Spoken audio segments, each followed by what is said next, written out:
G'day guys, Ninja here. Got Jerrick here today. Hey guys. Going to work on Jerrick's neck, but before we do that, like, subscribe, share our videos. If you like our content, make sure you share it around.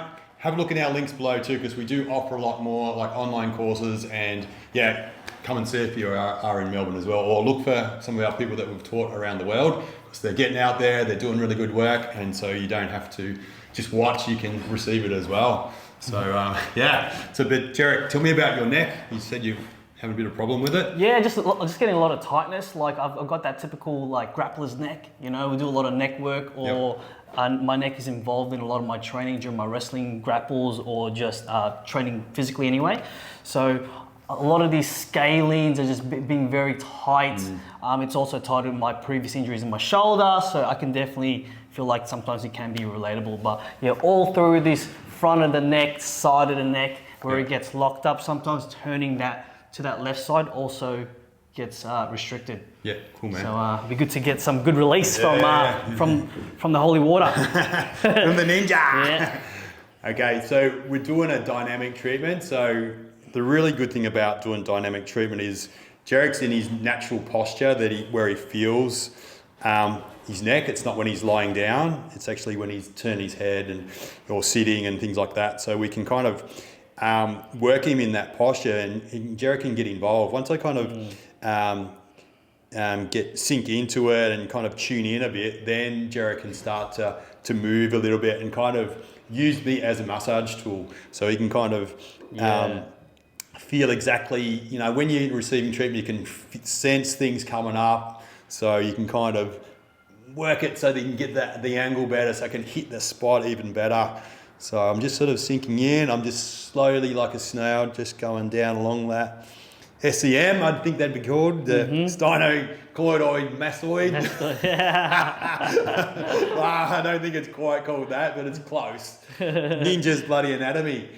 So you've got to have a few ninja-isms in your vocabulary. Stuff up the words, it makes it funny. But people still know what you mean.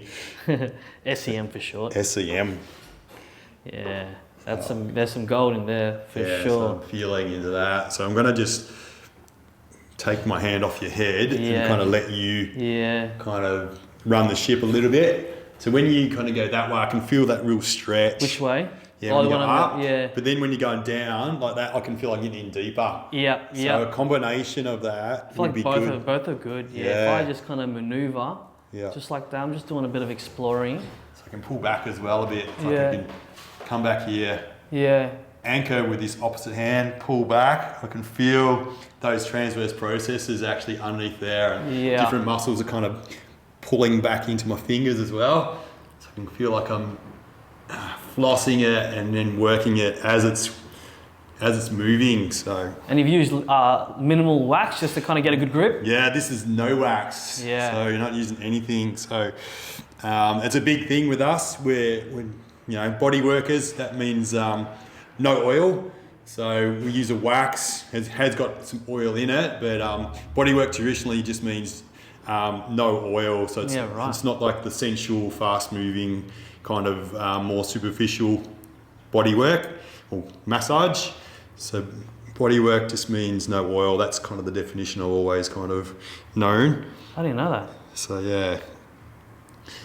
we're really trying to affect fascia. So that's the key. So go down like that. If I can kind of feel that. Disengage and then just go in and down into that clavicle there, man. Bit of referral down the arm. Still feel okay though? Yeah, still feels good. Feels like it needs it. I'm going to take it over the collarbone here. Just stay engaged. That fascial attachment's coming over.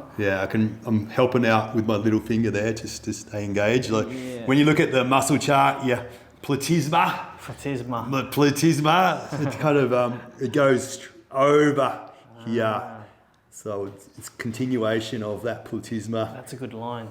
Working there, and I can feel there. I saw a little bit of a flicker through your chest. So if you kind of move your head a little bit there, you kind of see how your chest, actually, that fascial lines is still connected a little. Yeah, I definitely feel it when I come up like that. Yeah. So that's the thing with the body. It hasn't really got joints. It's all one continuous thing. So you kind of can continue on to certain strokes and yeah. Where do you want me to go now, man? Sort of. So I reckon like just kind of the back or like the front of that trap, Yeah, man. like where it kind of goes from the neck into the back, into the spine. Yeah. Let's try and access it. Yeah. This way here. So I want to put my arm like that because I feel like you can get a bit deeper. Yeah. Yeah. If you kind of do some work on yourself, you know how to soften things. Yes. So you can actually access them. Like a lot of times when you stretch things out, you think, oh, I'll be able to get access when it's on the stretch, but it makes it really taut. It's like like a drum. So you can't actually access in. So a lot of times we want to shorten things so we can kind of push into it. Yeah. But shorten it, not like a real hard contraction, but shorten it. And relaxed. Relaxed. Yeah, relaxed. Yeah, so it can kind of soften and we can kind of work Yeah. into these different areas that, should be nice and soft when they're short and relaxed. Yes, I know what you mean. So if they kind of got scar tissue or tension or whatever when the person's relaxed, you know that there's pain and dysfunction in that site. Mm-hmm. So I can kind of feel transverse processes coming up. Oh yeah. And just going nice and slow. So I'm more on a stretch here too. So I'm trying to really stretch that. So I can kind of exaggerate that by pulling down, stretching out in there. So it's getting into the spot you want. I feel that, yeah, definitely.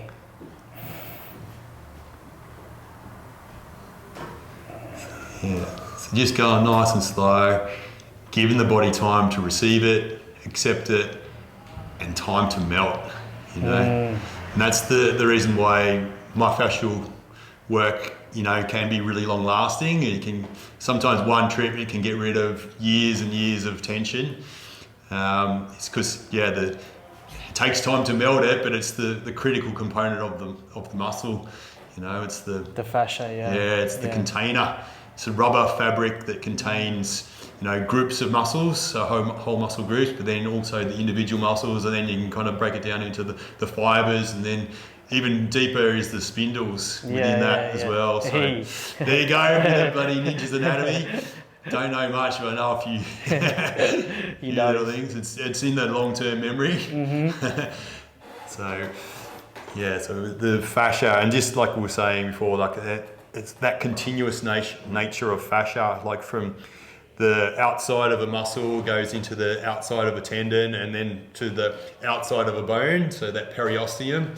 So it's all one continuous thing. There's no joins, there's no bits of glue or whatever in there. It's just one continuous thing. So you can work onto bones and, into joints and things like that, and you will actually be affecting the body, affecting the function of the body. And we got to really tune in to what feels right and trust that, that it feels right. And it does feel all right. All this feels it feels like it needs it. It feels right. Yeah. So and we really encourage that. Don't kind of second guess yourself. Tune in. What does it feel like? Just you don't have to run to an expert necessarily because we think you are the expert. You live in the temple, kind of look at all the different things like, in your body, how things are operating. You can be your own doctor in a way. How's your energy? Do you have brain fog? Do you go to the toilet well? How's your digestion? How's your energy? And you kind of can tune into that. And like your body is just giving you constant feedback of how you're treating your body, how you treat yourself, mentally, physically, emotionally, all those kind of things, financially. So we're getting constant feedback. Well, what are you putting in? It's giving you the signs back. Yeah, it'll tell you. Do we want to listen? Is that the thing? Do we want to override and just keep on doing the same behaviour? Yeah, that's the thing. And my little phrase that I like at the moment is, I'll give it to you for free. Paul Chek said this in one of his podcasts. Paul Chek is a long time, I don't know how we describe him. He's just like the king of exercise physiology, but also just life in general, real holistic practitioner. Yeah. In one of his podcasts, he said, pain, what is it? Pain is an invitation to evolve. Invitation to evolve. So Yeah, remember that, kids. So pain, you can respond to it in lots of ways. And pain comes in so many different forms. Yeah. Do we kind of be a victim, or do we choose to evolve and get stronger and wiser and all those kind of things? So we're always faced with pains and inconveniences and challenges or whatever, you know, they're always uncomfortable and things like that. So how do we respond? Because that's how we actually develop and evolve, is facing challenges. Yeah, you know? yeah. And I like the word evolve as well, because it kind of means that you kind of transforming rather than just changing. Yeah, gone through something. Yeah. So Yeah. And you've developed, which I think is a really important point. Improved. Improved, Yeah. You've learnt. Yeah. You've been through things. How's that feeling, bro? Feels good. Rotating. Feels like it's less locked up. I can get a bit more further, and I don't get no restriction, or it feels really good. Surprised. Why am I surprised? That's so good. It's good. Awesome, man. Easy. Thank you, Just man. a short treatment. Short treatment will fix ya. Yeah. Done. Get some. Thanks, guys.